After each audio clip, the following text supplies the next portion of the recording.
A blessed day to you, all my viewers and subscribers. Welcome back to the channel. Thank you all for checking this video out. And I know you guys are hurting after how we lost that first game to India. But we're still going to talk about it nonetheless, right? We're going to talk a little bit. So after the game, we would have seen Ashwin speaking to Ian Bishop. And he addressed a few things that the West Indies batsmen did totally wrong. And he was, saying that these are some of the things that they need to take out of their game if they are going to be serious in Test cricket. Also, we would have heard the skip, Craig Brathwaite, speaking. So we're going to hear from Craig. And Fazir Mohammed was on the Sportsmax show. And he was talking about the team, and he was asked if he is aware that the Trinidad, there's a rumor going around that the Trinidadians are planning to boycott the game because the second test, because Darren Bravo is not in the squad. Man said that is probably the biggest joke he has ever heard in the cricketing community in the Caribbean. Going to let you know exactly why he said that. So just give a listening ear until the end and let us work our way through all of this. So we're going to deal with Ashwin first. So as I said, Ashwin, he would have dominated with the ball. He took 5 wickets in the first innings and 7 in the second innings. It was total domination, my viewers and subscribers. It was a lesson on how to bowl off spin that So Ian Bishop and the other guys, they took the opportunity to pick his brain, and he highlighted a few things that the West Indies batsmen were doing totally wrong. And these are not anything new. These are things that casual fans like myself and you guys have been highlighting. The man was saying that, listen, our batsmen must learn to rotate strike. And we have said that on several occasions. If you are batting to world-class bowlers, if you are not rotating the strike, obviously they are going to work you. They're going to find a way to dismiss you if you are not rotating the strike. You also spoke about the big shots, saying that, listen, the big shots, they are pretty to the eye, pleasing to the eye, and it is good to see. But that is something that if you are going to be playing Test cricket seriously, you probably need to learn how to curtail it. You need to learn how to when to play those sort of shots. So he was talking about that, not only going for the big shots, but looking to rotate strike and things like that. He spoke about our spinners, saying that the spinners did well, but the main difference was that the Indian batsmen, they showed patience. They stood and they batted and they rotated the strike. So you would have alluded to the spinners like Cornwall, Arthanes and Warrican, that they bowled in good areas, but as the difference is that the Indians, Kohli and Jiswal and these guys, and Sharma, they were able to rotate the strike and not just go playing shots that could get them in trouble. So I agree, and I think most people that are actually listening to cricket would agree, because that those are some of the things that we usually suffer on. And I always try to find a way to say, probably this is why we're not facing the spin, but we are not good at spin. But it can't be that simple. I've always said that they need to try and read the ball coming out of the bowler's hand. Because a skillful bowler, if you try to read the ball off the pitch, it is too late.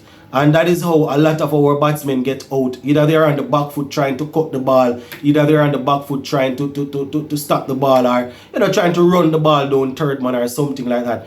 And once they're on the back foot, sometimes it's either they get hit LBW or the ball turn and hit the edge. You understand? So you just need to be more proactive. And it can't be that simple that they need to learn to read the ball out of the bowler's hands. It has to be something else. It can't be that simple. I know that we don't get a lot of practice in the Caribbean facing up to quality spinners. The best that we get in the Caribbean in 4-day regional is like Rakeem Cornwall, Versame Permal, Moti and these guys. Now we see youngsters like Brian Charles and them coming through. And if you look at what we have to face when we play international cricket, that is just a drop in the bucket. No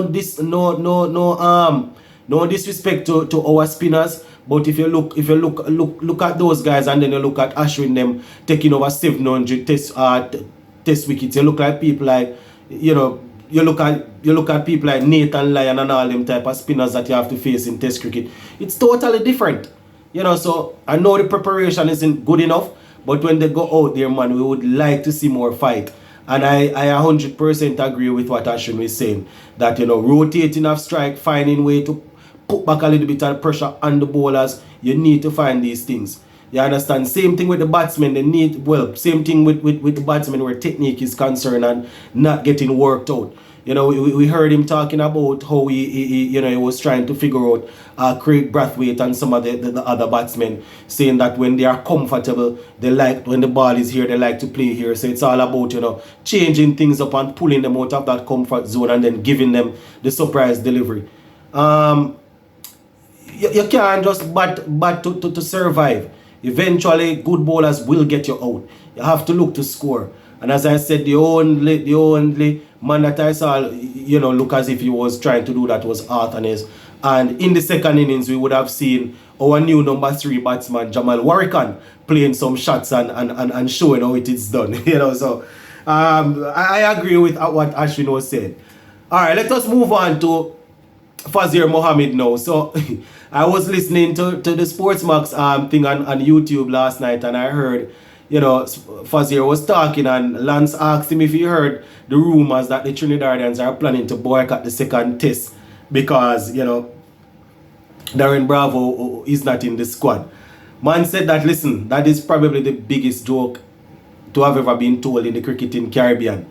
And not only because of Bravo not being in the squad, but, you know, because of the fact that people haven't been going to the Oval for a while now to watch test cricket. So obviously we know that Bravo shouldn't be in the squad. Well, in my opinion. But he's saying that, you know, people, who's going to boycott? Who's going to boycott when people not going to watch cricket? So that's a big joke to talk about people going to boycott, because people are hardly going to watch test cricket. You understand? Because the people are tired of it. You know, so that is one of the things that he spoke about. So, you know, he's saying that it is simple. The players are not good enough. That is what Fazir was saying. The players are not good enough to compete against a team like India. And, you know, if we prepare a green surface in Trinidad, it's probably going to be the same thing. Mohamed Siraj and those guys are probably going to get the better of our batsmen. You know, we are just not on the level to be competing with India. He alluded to the fact that over the last 28 to 30 years, we have developed a culture of losing, a losing culture, you know, and he spoke about the middle order batsmen saying, listen, they are just not good enough. Might sound hurtful, but they are not good enough. And, you know, he said that going into the next game, they need to make changes. Bring in a Mackenzie and a Gabriel to change things up a little bit. And, you know, those I wouldn't have any problem with those two changes. So, you know, that is something that he's saying, you know, saying that the international cricketing world take us for a joke when it comes on to test cricket. And, you know, we definitely need to do better, you know, but we are not on the level to be competing with India. Just to finish up with our skipper now, Skipper Brathwaite.